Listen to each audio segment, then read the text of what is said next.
Get ready for your daily dose of marketing strategies and tactics from entrepreneurs with the guile and experience to help you find success in any marketing capacity. You're listening to Marketing School with your instructors, Neil Patel and Eric Sue.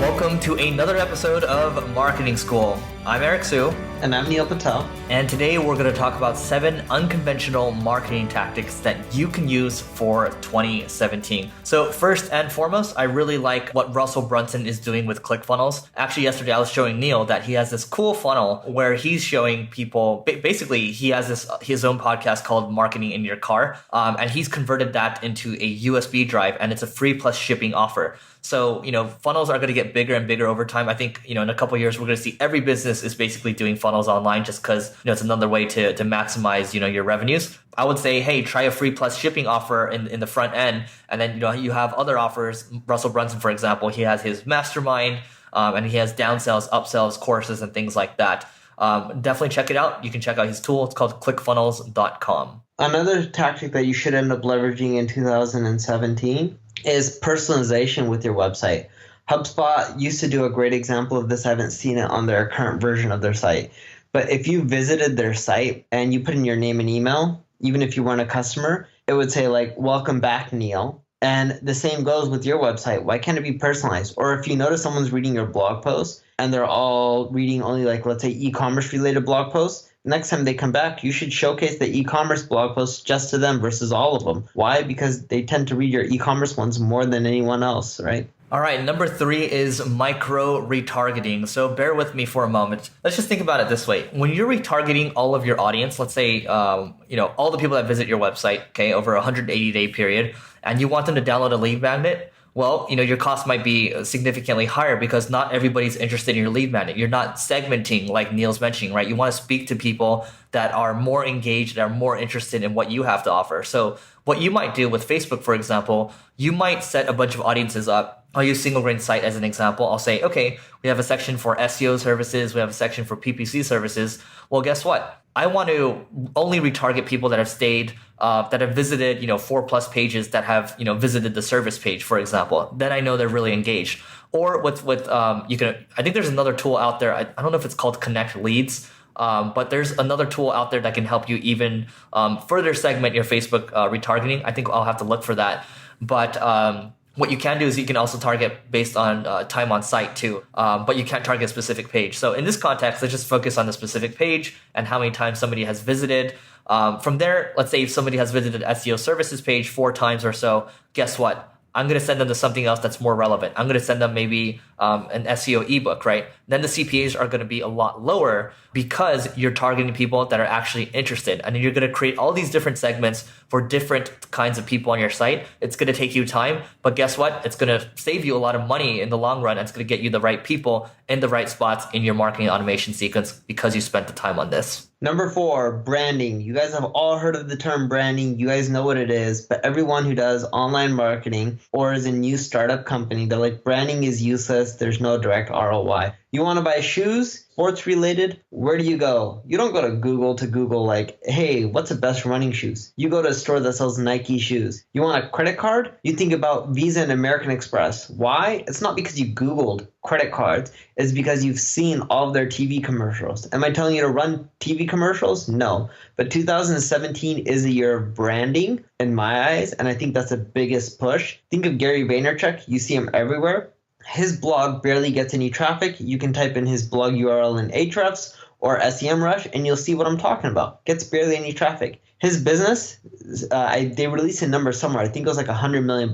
Either way, it's large. $100 million in revenue. It's not coming from Google. It's not coming from pay-per-click ads. It's coming because he has a huge brand. Branding is really powerful. People can do it. Companies can do it. So why shouldn't you go and leverage it? I don't care if you want to do Instagram, Facebook, get videos everywhere, blog, do guest posting, build up a brand for your business and yourself. Why? In the long run, it will create more business opportunities. Great. And a tool that you can use to manage, I think we both look at this a lot. Neil, it's Google Trends, right? Yep, Google Trends. Type in a brand name. It'll tell you how popular it is, if it's going up or down, if it's doing well or poor. Yeah, and for fun, if you guys want to try this at home, go to Google Trends, put in Gary Vaynerchuk's name, and then put in Neil Patel's name, and then you can see what Neil's talking about. Gary's crushing it. No pun intended.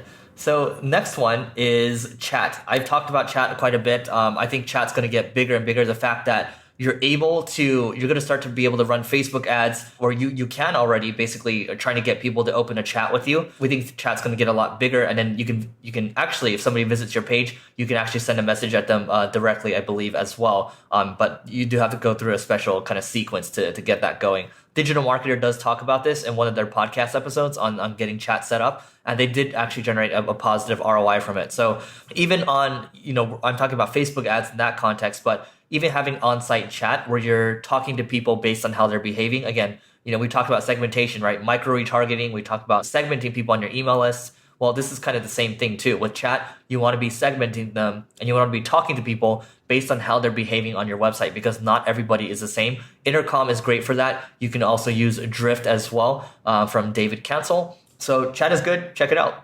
Number 6, Google is telling you that you can't use pop-ups as heavily or aggressively in 2017. So what are people going to be doing? Getting creative. I already found the next best thing. It's called notifications. You go into Google Analytics or any site, there's like a little bell icon and a notification. Why not have notifications on your own website?